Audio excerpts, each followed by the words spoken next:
Hey guys, how we doing? Yeah, we're working on a bunch of a little bit of this, a little bit of that over the course of the week, and I figured I'd take you for a little journey and kind of show you what's going on. And I guess we can kind of start out with the deck. We got her all back together.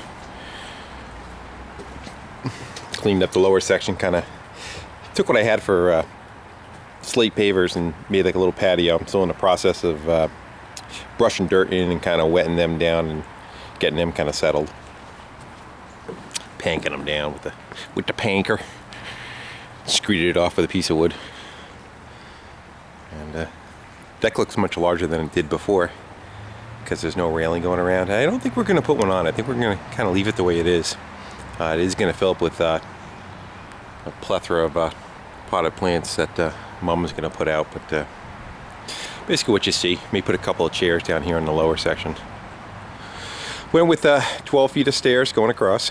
There'll probably be about 1.5 feet that I could actually use as summer continues. I took one of the original stringers that you see there and I kind of cut it free and I used that for a pattern and I punched out 4 more. And it originally had a cement slab that it sat on. I did get lazy and took what was left of the 2x12 and just kind of stuffed it on there, and that's what we walk on now. So the deck is a bunch of recycled boards from a window company that they made the window frames out of that a neighbor gave me, so they ended up being free. And I cut the deck off the house all the way around so it no longer touches. I built this deck probably about, I don't know, 15, 16 years ago. And you can kind of see I left it free so water can just go right down in between it. So we just kind of kept that theme. I cut it free from the rest of the house all the way around. She no longer touches. The sills were failing right under the door there and right under the window. So I flashed back up as far as I could under that last board that you see it's not painted with that 12-inch aluminum flashing. And then after that I had a bunch of cedar pieces left over that I went and ran another row of clapboard around the bottom. And they'll get painted when the house gets painted. And dropped the awning. The awning is I think it's 14 foot, something like that. It actually came off of that used to be our camper. Still is our camper, but we don't use it anymore. That guy back there, I stole that awning off of there. And they're godsend. I love the things during the summertime. That it just gets it also when it rains, it keeps the weather away from the house. So the paint's been dry for about I finished painting it about 4 or 5 days ago. Already getting dirty from just the dogs tracking stuff in. Found a place for the smoker. We're gonna go fire that up and give that a try. The grill used to be up on the deck. We popped that off of there. I think we're gonna leave that down here. So that's what we got. Gotta get grass seed back in all this this dirty area here. I kind of wanted something that can take a beating, because during the wintertime I like to stack firewood up next to the deck but not on the deck, and that's what I'll do on this slab that's over here.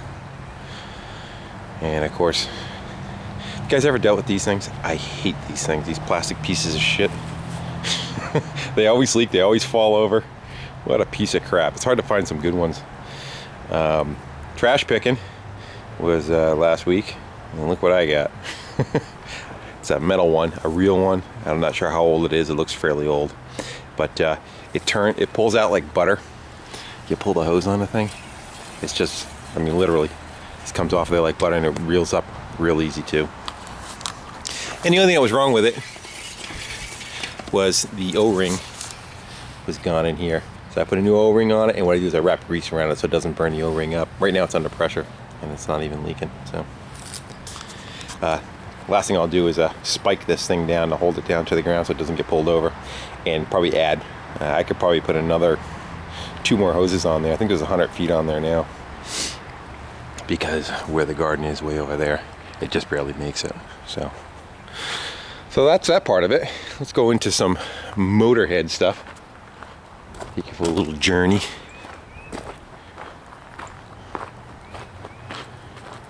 The while we're walking by it. The Ret Rod quad.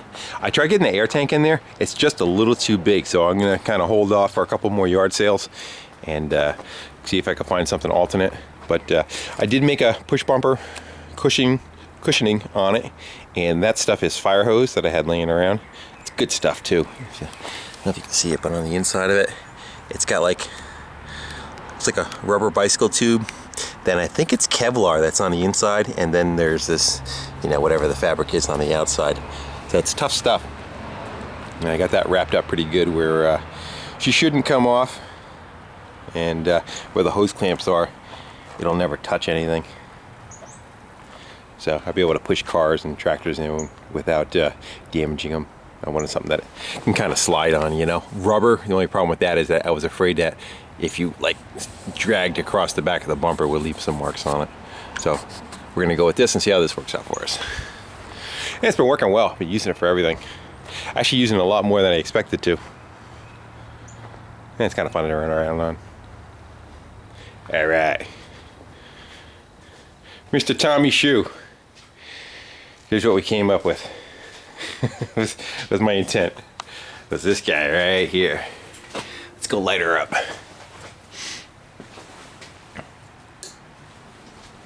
Camera looks dark. That's kind of what I want you to see from behind. And when it's running, it shakes. What I wanted it to do is like when you backed up to a door at nighttime, it would have left the face imprint on the door, but it doesn't do that. Unfortunately, the lens, I think, diffuses the light too much and it just kind of washes out over the whole thing. But that was my intent. So I was actually kind of hoping for even a little smaller one, but I like the way that looks. What do you guys think? I think it kind of tops it off just right. I did a little jetting on this thing too, and it's running pisser. It was a little too lean, that's what the problem was. So we fixed that, and now she purrs like a kitten. No bogging at all. And last but not least, I dragged this thing in last night, back playing with this, and we're in the process of just trying to come up with how I want to make the drive turn on and off. And I do know I want to use that front belt assembly. You know, it's freewheeling now, then you got to have a pulley that comes into it that you can turn on and off. And if you look at a lot of the old bikes, they have a lever on the left hand side that you kind of lock into place and you push forward, and you have to have your timing right between your throttle and engaging the lower section. So that's what I'm in the process of making.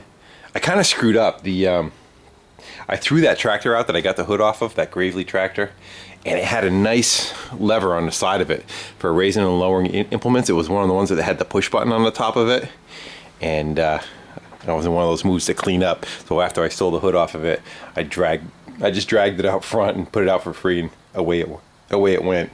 So I'm trying to come up with something now. I went back and I grabbed a mower deck that had a lift system built onto it, and this is kind of what I'm starting with. Whether I'm going to stay with this or not, I'm not sure. But if you pull this away, it's just tack. I don't want to rip it off. But if you pull this away, you can rotate this guy up and down. And then I cut the arm off because it's in the wrong spot, but you can get the idea. It's on here somewhere. Somewhere. Just the parts and pieces. Where'd you go? Anyway, this is the con rod that'll be getting cut down. There'll be a lever. You can see where I cut it off of there. It should be, I'll probably re-weld it right about there. And we're gonna come over with a pivot, something like this, and we're going to come into it, and that's going to engage and disengage onto the belt and turn it on and off.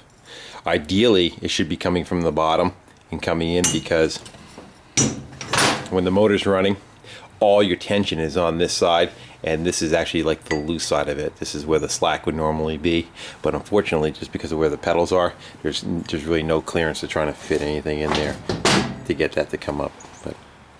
So we're back on this, and I figure I'll play with it a little bit and see what I can come up with. And I want to get it so it's all the functional parts of it are together, where everything's going to kind of be. I'm not worried about throttle cables and that kind of stuff, but as far as just the mechanicals of all the engine. And then at that point, I could tear her all back apart again, and we are going to paint this and make it look all kinds of pretty, and put 2 nice off-white tires on it, and kind of make it look somewhat like what they had them look like, but again, my own interpretation. I got to do that part of it, you know. So I think it'll be a fun ride. I think that motor's 2.25 horsepower, not that big, but as long as it cruises at like 20 miles an hour, I'm happy with that. And in the state of New Hampshire, if it still pedals, you don't even have to register it. You can just use it the way it is, which is nice. That's why I kind of went with trying to keep the pedals squared away on it. All right, guys. Well, that's a day in the life of me. Thanks for watching and commenting and opinions. Go for it. Thanks again, and take care.